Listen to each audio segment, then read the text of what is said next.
সবার প্রতি শুভকামনা জানিয়ে শুরু করছি এনটিভির নিমন্ত্রণে। আপনাদের সঙ্গে আছি আমি নুজহাত সাওম। প্রিয় দর্শক, এনটিভির নিমন্ত্রণের আজকের আয়োজনে থাকছে সংস্কৃতি, এনটিভি অনুষ্ঠান সূচি ও আলাপন। প্রথমেই সংস্কৃতি।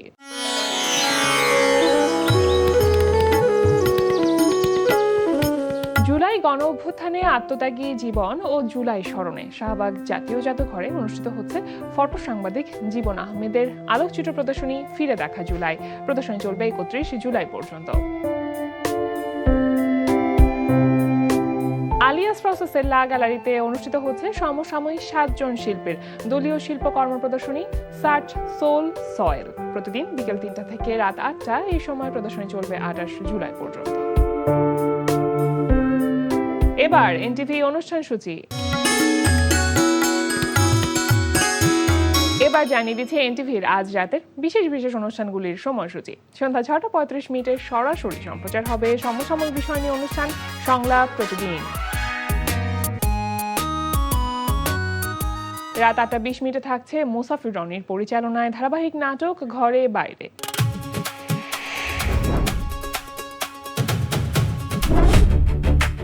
ওদের সাথে সব ধরনের যোগাযোগ বন্ধ করে দাও। What do you mean? Mister Anis admitted, আপনার আমাকে দরকার। আপনি কাউকে বিশ্বাস করতে পারেন না। আমি তো বাপের বাড়িতে আসছি, এখানে জামাইকে আনতেই হবে কেন? বিয়ে করবো কখন বললাম? তোর প্রেম করতেছো কেন? আমি অ্যাটলিস্ট আমার সন্তানের জন্ম তারিখটা মনে রাখতে চাই। ওদেরকে ব্যাংকগ্রাফট না করা পর্যন্ত আমি ছাড়ছি না।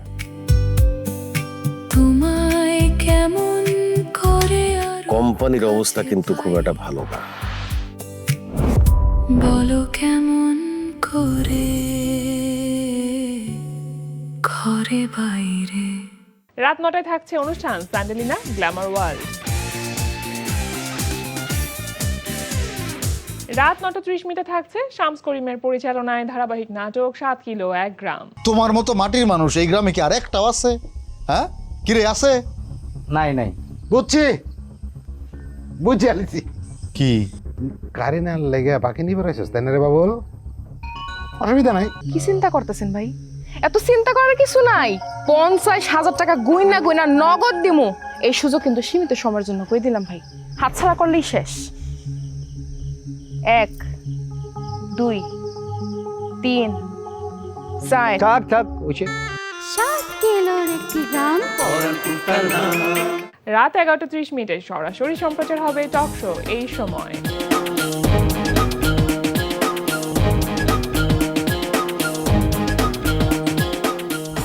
এই ছিল এনটিভির আজ রাতের বিশেষ বিশেষ অনুষ্ঠানগুলির সময়সূচি। এবার আলাপন। প্রিয় দর্শক, আমাদের আলাপনের আজকের অতিথি নৃত্যশিল্পী, নৃত্য পরিচালক ও বাংলাদেশ নৃত্যশিল্পী সংস্থার কেন্দ্রীয় কমিটির সভাপতি ফারহানা চৌধুরী বেবি। শুভ সকাল। শুভ সকাল। কেমন আছেন আপু? আমি ভালো আছি আপু, আপনাকে পেয়ে খুব ভালো লাগছে এবং শুরুতে আপনাকে অভিনন্দন জানাতে চাই, কারণ আমরা জানি যে বাংলাদেশ নৃত্যশিল্পী সংস্থার কেন্দ্রীয় কমিটির সভাপতি হিসেবে আপনি সম্প্রতি নিযুক্ত হয়েছেন। কেমন লাগছে? অনেক বড় একটি দায়িত্ব তো। আমি আসলে এটা হতে পেরে বাংলাদেশের যত নৃত্যশিল্পী আছে সবার কাছে কৃতজ্ঞ। আর সবার আগে আমি আল্লাহ রাব্বুলের কাছে আমি আমার জন্য এটা আমার রহমতের একটি বিষয়, কেননা এই জায়গাতে আসব। এখানে আমার মা ছিলেন অনেক বছর, আমার মা নৃত্যগুরু মাতা রাহিজা খানম ঝুনু। বাবা মার প্রতি তো বাবা মা এত দূর নিয়ে এসছে বলেই তো এখানে আসতে পেরেছি, ওই রাস্তাটা দেখিয়ে দিয়েছে বলেই তো আসতে পেরেছি। তো সেক্ষেত্রে এটার ভাষা দিয়ে বা শব্দ দিয়ে প্রকাশ করবার মতো না। আমার কাছে মনে হয় আপনার মা শ্রদ্ধেয় নৃত্যশিল্পী এবং নৃত্য গুরু মাতা শ্রদ্ধেয় রাহিজা খানম ঝুনু, তিনি যদি আজকে বেঁচে থাকতেন এবং আপনার এই অবস্থান দেখে যেতে পারতেন, সেটা অন্যরকম একটা অনুভূতি হতো। অবশ্যই মা থাকলে জিনিসটা আরেকটু অন্যরকম হতো। কেননা আমি বলি এই বাংলাদেশ নৃত্যশিল্পী সংস্থা কিন্তু তৈরি হয়েছে 1978 সালে। হ্যাঁ, 48 বছরের একটি প্রতিষ্ঠান। যখন নৃত্যগুরুরা ছিলেন তখনকার দিনে কিন্তু নাচ জিনিসটা হ্যাঁ। মানে ধরে রাখাটা বিশেষভাবে এই সমাজে মেয়েদের, ছেলেরা ঠিক আছে কিন্তু মেয়েদের ধরে রাখবে। আর ওই সময়টায় আম্মা ছিলেন তখন, এই যে তাদের একটা ফাইট করা, তাদের এই শিল্পটাকে এগিয়ে নিয়ে যাওয়া, এই যে রাস্তাটাকে মসৃণ করে দিয়েছে। তো তখন তো শুধু আমাদের বাসা ছিল পুরান ঢাকায়, আচ্ছা কায়েরটুলিতে। তো বিশেষভাবে কিন্তু তখন আমার বাবাও সাংস্কৃতিক ব্যক্তিত্ব এবং উনি সাবেক সংসদ সদস্য ছিলেন 3 বারের। তো আমাদের দেশ ময়মনসিংহ, সেক্ষেত্রে মানে ভালুকা ময়মনসিংহ যত লোকজন মোটামুটি ওই বাসাতে, আমরা যে কোনোদিন একা থেকেছি মনে হয় না। আচ্ছা মানে একটা সাংস্কৃতিক পরিবার মতন। এই যে যদি কিছু মনে না করেন যে একটা হতো ম্যাগাজিন অনুষ্ঠান, সেখানে যে লালু ভুলু ছিলেন, আমার মন্টু চাচা, ওনারা কিন্তু আমাদের বাসায়। আচ্ছা এবং শিল্পকলা থেকে যত শিল্পীরা বাইরে থেকে আসতো, তো ফোন করে বলতো চৌধুরী ভাই থাকার জায়গা নেই, আপনার বাসায় থাকতে হবে। তো আমাদের কিন্তু বেড়ে ওঠা ওই সাংস্কৃতিক অঙ্গনে, মানে সমস্ত সাংস্কৃতিক ব্যক্তিদের সাথে কিন্তু কোথাও রিহার্সেল করতে পারছে না, চৌধুরী ভাই আপনার বাসায় রিহার্সেল করবো। তো আমাদের একটা সামনে বড় একটা পর্যায়ের মতন ছিল বারান্দা, সেখানে শুধু নাচছে না তা না, কিন্তু নাচ গান নাটক সবাই কিন্তু এখানে এসে মোটামুটি rehearsal দারুণ করতো। একটি ব্যাপার। খুব আমার কাছে দারুণ। মনে হয় আপু আরো একটি বড় চ্যালেঞ্জ ছিল আপনার জীবনে, এবং সেটা হচ্ছে রাজনীতি এবং সংস্কৃতি, এই দুয়ের মিশেল নিয়ে আপনি যে বড় হয়েছেন, আপনার যে আপব্রিঙ্গিংটা, মানে সেটা একটা দুর্দান্ত মিশ্রণ আমি বলবো। মানে আপনার অভিজ্ঞতা কেমন ছিল? মানে ছোটবেলার পরিবেশটা তো একরকম ছিল, কিন্তু যত বড় হতে লাগলেন, বাস্তবতার সম্মুখীন হতে লাগলেন, সেখানে অনেক রকম চ্যালেঞ্জ ছিল। আসলে কি আমাদের দেশের এটা আমি বলবো যে মানে কারা করে আমি জানি না, কিছু কিছু মানুষ আছে, এখন আমরা সবাই নাগরিকত্ব না পেয়েছি, ভোট দেওয়ার অধিকার সবার আছে, কেউ কোনো দলকে আমরা পছন্দ করতেই পারি, এটা একটা রাজনীতি ঠিক আছে। কিন্তু আব্বা মা যখন করতো, আমি তো ইডেন কলেজে যখন পড়তাম, ওই পারিবারিক মনে হয় মনে রক্তের মধ্যে একটু রাজনীতিটা মিশে গেছে, যার কারণে তখন ইডেনে তখন ছিলেন হেলেন জেরিন খান আপা, উনি ছাত্র দলের ছিলেন, তো নেত্রী ছিলেন ওখানে। তখন আমি কোনো কমিটিতে তখন যোগ দেইনি বা ওনাদের সাথে ওভাবে না, কিন্তু মোটামুটি তারা আমাকে দিয়ে যে বেবি এটা করবে, মানে ওনাদের সাথে খুব ভালো একটা সম্পর্ক ছিল, সেই থেকে একটু মনে থেকে ইচ্ছা যে একটু একটু করি। আমিও থাকি পাশে। হ্যাঁ, ওভাবে কিন্তু নাম আসতো না। তো এরপরে আম্মা যখন অনুষ্ঠানগুলো করতো, তখন তো বুলবুল একাডেমিতে ছিল, আমরাও তখন ওখান থেকে একটা গ্রুপ বের হয়ে আসলাম, তখন কিন্তু সমস্ত অনুষ্ঠান এই বুলবুল একাডেমি থেকে আমরা করতাম। তো তখন থেকে যেহেতু আমার বাবাও সাংস্কৃতিক লোক, রাজনৈতিক ব্যক্তি, মাও আছে সাংস্কৃতিকের সাথে সাথে রাজনীতিক, সেই সুবাদে মনে হলো যে আমাকেও তারা বানিয়ে ফেললো যে আমিও রাজনীতি করি। তো ঠিক আছে, এটা নিয়ে কিন্তু আপনি সক্রিয় রাজনীতি কখনোই করিনি। বিগত দিনগুলোতে যখন দেখলাম যে না, আমাকে তো 16 বছর একদম অফ করে রাখা হলো, যে তাদের মেয়ে বলে, ঠিক আছে অসুবিধা নাই, সেটাও মেনে নিলাম, কিন্তু থেমে থাকিনি। কারণ এইটা আমাদের শিল্পটা, যেটা নৃত্য শিল্প, এটা যদি কন্টিনিউ না করি, এটা কিন্তু একসময় তো মানুষের বয়স হয়ে গেলে তো একসময় তো এটা পারে না করতে, তো ছেড়ে দিলে তো ছেড়েই দিলাম। তো এটাই যে আমাদের একটা সাধনা করে আসলাম, এই যে একটা ধৈর্য ধরে যে এতদিন আমি ধরে রেখেছি এখানে, এটাই তো সাধনা, আসলে সাধনা। সেটাই মানে এটা আসলে পারিবারিক দিক থেকে যত রকম বাধা বিপত্তি যা কিছুই থাকুক না কেন, আমি যদি শিল্পের সাথে থাকতে পারি শেষ মুহূর্ত পর্যন্ত, সেটাই সবচেয়ে বড় সফলতা। অবশ্যই, যেমন আমার স্কুল কয়েকবার কিন্তু এই কারণে চলে গেছে, মানে কেউ ভাড়া দিতে চায় না। আচ্ছা, এই দিন এইগুলো চিন্তা করে, তো এগুলো যখন মনে হয় তখন খুব আতঙ্কিত লাগে, এটা কিসের মধ্যে থেকে এসেছি আমরা। তো যাই হোক, এখন আল্লাহ রাব্বুল আলামিন তো চোখ তুলেতে চেয়েছে, এখন আবার এসছি একটা ভালো জায়গায়। তো এবার আমি একটু সক্রিয় হয়েছি বেশ অনেক, গত 2 বছর ধরে। রক্তে যে জিনিসটা ছিল সেটা আবার চলে এসছে। আপু ছোটবেলায় মায়ের কাছে ছাড়া অন্য কারো কাছে, মানে আমার অনুষ্ঠানে যত নৃত্যশিল্পী এসেছেন কিনা, সবাই আপনার মায়ের কথা বলেছেন, শ্রদ্ধেয় নৃত্যশিল্পী রাহিজা খানম ঝুনুর কথা, কিন্তু মা ছাড়া অন্য কারো কাছে কখনো তালিম নেওয়া হয়েছে? হ্যাঁ, সবার কাছে নিয়েছি। আমার মনে আছে আমরা যখন নাচ করতাম, তখন কিন্তু ইন্ডিয়াতে স্কলারশিপের জন্য প্রতি বছরই মানে ছেলে মেয়ে যেত সবসময়। তো এক সময় আমরা ব্যাচমেট ছিলাম, ওই যে সাদিয়া ইসলাম মৌ, যদিও ওরা আমার 1 বছরের নাচের দিক থেকে সিনিয়র। আমি নাচে ভর্তি হয়েছি একটু দেরিতে, কারণ আমি গান শিখতাম, আব্বা গানে দিয়েছিলেন নজরুল গীতিতে। তো পরে দেখলাম যে না, নাচটাই ভালো লাগে, ছিল 2-3 বছর গান শিখে আমি চলে আসলাম নাচের মধ্যে। তো তখন থেকে বললো যে নাম আসলো স্কলারশিপে মানে দিল যাওয়ার জন্য, কিন্তু আব্বা বললো যে না, ওখানে গিয়ে তো কোনো একটা নাচ শিখতে পারবে, মানে একটা বিষয়, একটা বিভাগ, কথক হয়তো ভরতনাট্যম, কোনো একটা সাবজেক্ট, কিন্তু বাংলাদেশে শিখলে তো তুমি সব ধরনের নৃত্য সম্পর্কে তুমি জানতে পারবা, সব ধরনের বাবা নৃত্যের মেয়েকে উপরে- কাজ ছাড়া করতে চান না, না। এটাই সবচেয়ে বড় কথা। সেটাই, তালিম নিতে পারবে। তো তখন ইন্ডিয়া থেকে যে শিখে আসতো বড় বড় গুরুরা, যেমন শুক্লা সরকার, শুক্লা আন্টি, শিবলি মোহাম্মদের কাছে করেছে অনেক বছর, অনুপ কুমার দাস, তারপর মাসুদ ভাই, বেলায়েত ভাই, মানে মোটামুটি যারা এসছে, মণিপুরিটা একটু কম করেছে, যে শান্তিবালা সিনহা উনি এসেছিলেন তখন বুলবুল একাডেমিতে একটা ওয়ার্কশপের মতন করতো। আচ্ছা, তো সবগুলি সাবজেক্টই কিন্তু আমরা ওখানে করেছি, মানে সব কিছুই আমরা জানতে পেরেছি সবকিছুর মধ্যে। তো বেসিক্যালি কিন্তু আমি আমাদের দেশীয় যে ফোকটা, সেটা আর কি আমি বেশি প্রেফার করি। আচ্ছা। তো তবে বেসিক হিসাবে আমার মনে হয় সব ধরনের নাচের উপরে তালিম নেওয়াটা ভালো, রপ্ত করাটা ভালো, তাহলে মজবুত হয় জিনিসটা ছোটবেলা থেকে। তো আমি এবং আমার দেখলাম কাছে যে মনে না, হয় এই বিষয়টি যে সব ধরনের নাচে দখল থাকলে বা জানলে কোরিওগ্রাফি করতে অনেক সহজ অনেক হয়ে যায়, সহজ, হ্যাঁ। যেটা আপনি অনেক করে সহজ। থাকেন। আপনার উল্লেখযোগ্য কিছু প্রোডাকশনের কথা জানতে চাইবো, যেটা আপনার নির্দেশনায় হয়েছে। আমি যেমন নৃত্যনাট্যগুলো আগে হতো, আমাদের অনেকগুলো নৃত্যনাট্য হয়েছে, সেগুলো তো এক সময় তো এক ধরনের পরিচালনা ছিল, তো সেগুলোকে আবার ভেঙে আমি আবার নতুন করে সংমিশ্রণ করেছি। যেমন আমাদের আছে হাজার তারের বীণা, সেটা করেছিলেন কাজল ইব্রাহিম আন্টি। তো আচ্ছা। তার থেকে পরে আম্মা রাইজা খানম জুনু, উনি কিছুটা ঠিক করে দিয়েছিলেন, আমাদেরকে দিক নির্দেশনা দিয়েছেন। এর পরবর্তীতে আমি আবার নতুন করে একটু, কারণ যুগের সাথে তো তাল মিলিয়ে একটু চলতে হবে, তো সেটা ছিল কাজী নজরুল ইসলামের উপরে ওই জিনিসটা করা, ডক্টর এনামুল হক সাহেবের লেখা। তারপর মুক্তিযুদ্ধের উপরে একটা আছে সূর্যমুখী নদী, আর আমি নিজস্বভাবে একটা করেছি যে রূপসা নদীর বাঁকে, এটা আচ্ছা। পুরোটাই আমার প্রোডাকশন। এটা কি ফোক নাচ? ফোকের আচ্ছা। উপরে গ্রামের যে মানে ঘটনাগুলো থাকে, সেই ঘটনাকে ভিত্তি করে, গ্রামের মোড়ল টোল থাকে না, এগুলোকে ভিত্তি করে আমি সেটাই করেছি সাবজেক্টটা। আর এছাড়া অনেকগুলো খণ্ড নৃত্য করেছি, যেমন আমার আছে যে 6 ঋতুর 6 সিজনের উপরে একটা করা আছে, আচ্ছা, 6 ঋতুর উপরে করা। তারপরে 6টা বিভাগের আঞ্চলিক গান নিয়ে, আমাদের যেমন 8টা বিভাগ, হ্যাঁ। 8টা বিভাগের আঞ্চলিক গানগুলো নিয়ে বাহ, দারুণ। ওটার উপরে একটা করা আছে। তারপরে নজরুল ইসলামের গানের উপর অনেকগুলো করেছি। আর এমনি ছোটখাটো রবীন্দ্রসঙ্গীত, নজরুল সঙ্গীত বা ফোক বলে সব ধরনের গানের সাথে আমি।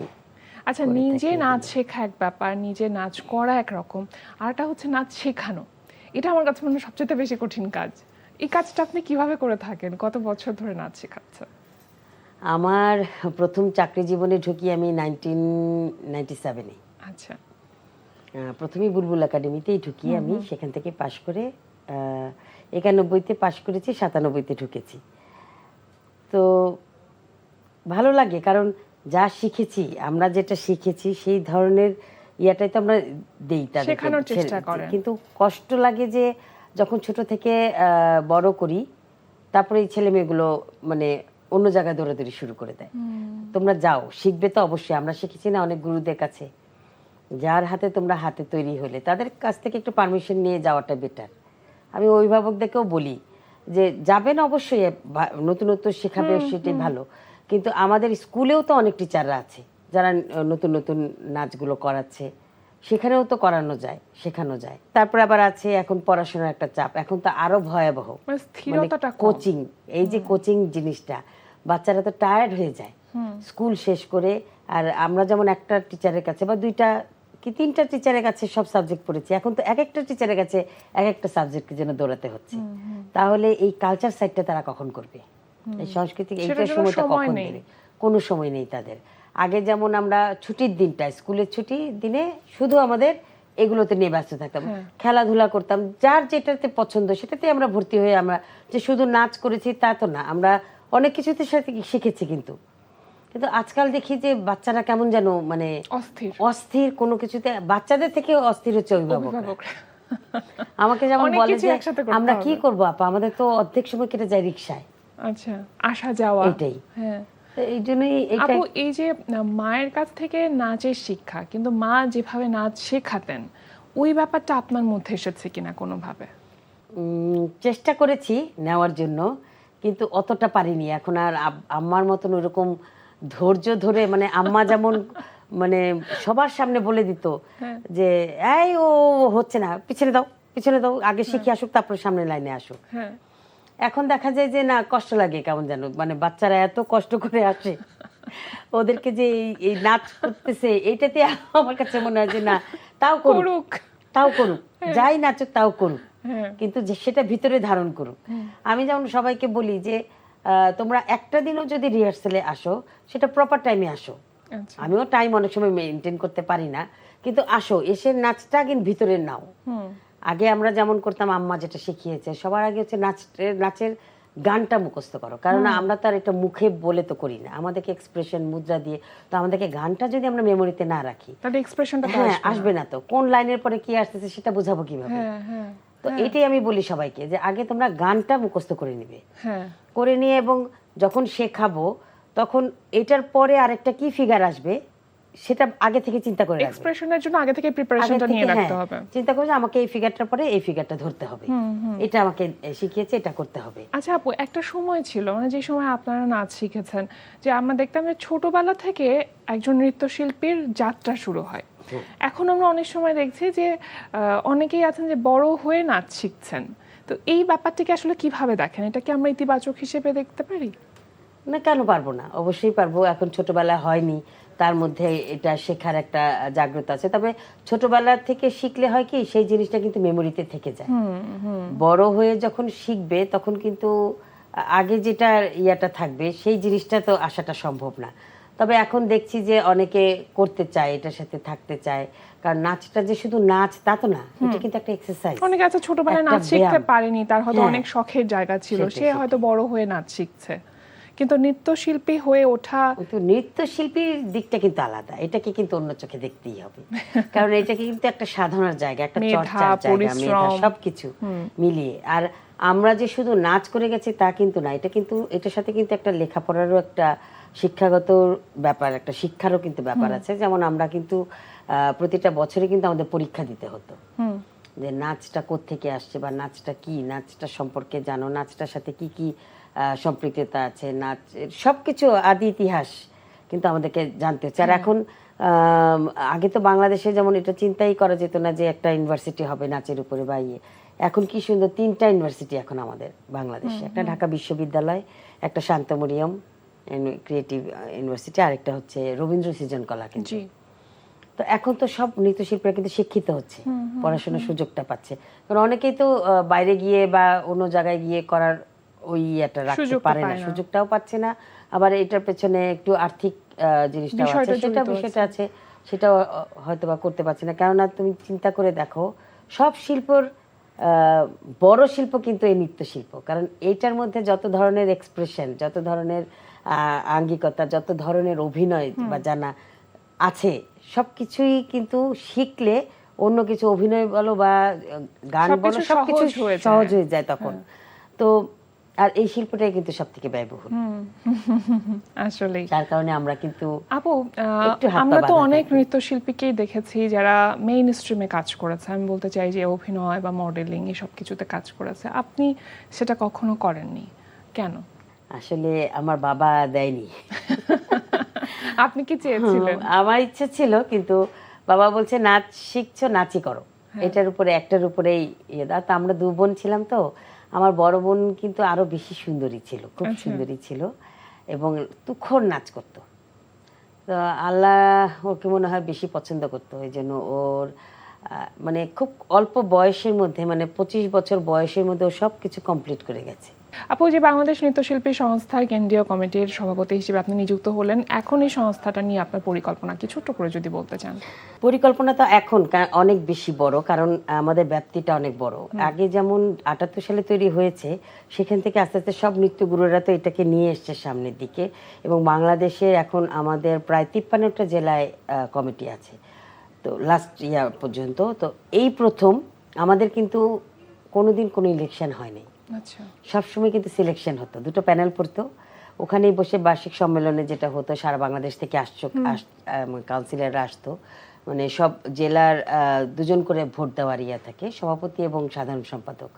তো প্রত্যেকটা জেলা থেকে আসতো এখানে, এসে তখন ওই প্যানেলের মাধ্যমে যারা যারা জয়ী হতো ওরকম হাত তুলে আমরা করে ফেলতাম সবার ইয়ার মধ্যে। কিন্তু এই প্রথম সবাই বললো যে না এবার একটা ইলেকশন, মানে সবাই সবার যোগ্যতা নিয়ে আগাতে চায় বা সবার ইয়াটা দেখাতে চায়, মতামতটা দেখাতে চায়। তো সেই ক্ষেত্রে তখন আমি বললাম যে তাহলে আমার মনে হয় একটা ইলেকশন দেই আমরা। আচ্ছা, আমি বললাম যে এবার একটা ইলেকশন করি। তো ইলেকশন তো মুখে বললে হবে না, সেটাকে তো তৈরি করতে হবে জিনিসটা। তো যাই হোক, আল্লাহর রহমতে আমরা খুব সুন্দর, মানে খুবই সুন্দর একটি ইলেকশন করলাম শিল্পকলা একাডেমিতে 4 তারিখে, 4 জুলাই হলো। এবং আমরা 3 জন আমাদের নির্বাচন কমিশনার ছিল, মানে মারাত্মক, ওনারা আমাদের থেকেও কঠিন। আচ্ছা, নৃত্যশিল্পীরা কখনো তো ভোট দেয় না এত করে, মানে আসলে সবকিছু একটা সিস্টেমের মধ্যে আসা, এটাই সবচেয়ে বড় বিষয়। এবং আমি শুভকামনা জানাবো আপনার জন্য, কারণ অনেক রকম চ্যালেঞ্জ থাকে, ভালো কাজ করতে গেলেই অনেক রকম চ্যালেঞ্জ থাকে। আপনি খুব সুন্দরভাবে সহজভাবে সেই চ্যালেঞ্জগুলোর সম্মুখীন হয়ে সামনে যেন এগিয়ে যেতে পারেন।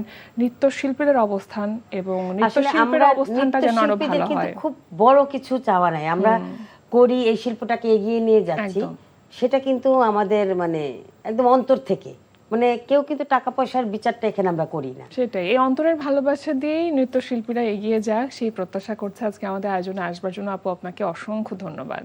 ধন্যবাদ জানাচ্ছি তোমাকেও, আর এনটিভিকেও ধন্যবাদ জানাচ্ছি সুন্দর একটি অনুষ্ঠানে আসতে পেরে এবং মনের দু কথা বলতে পারলাম।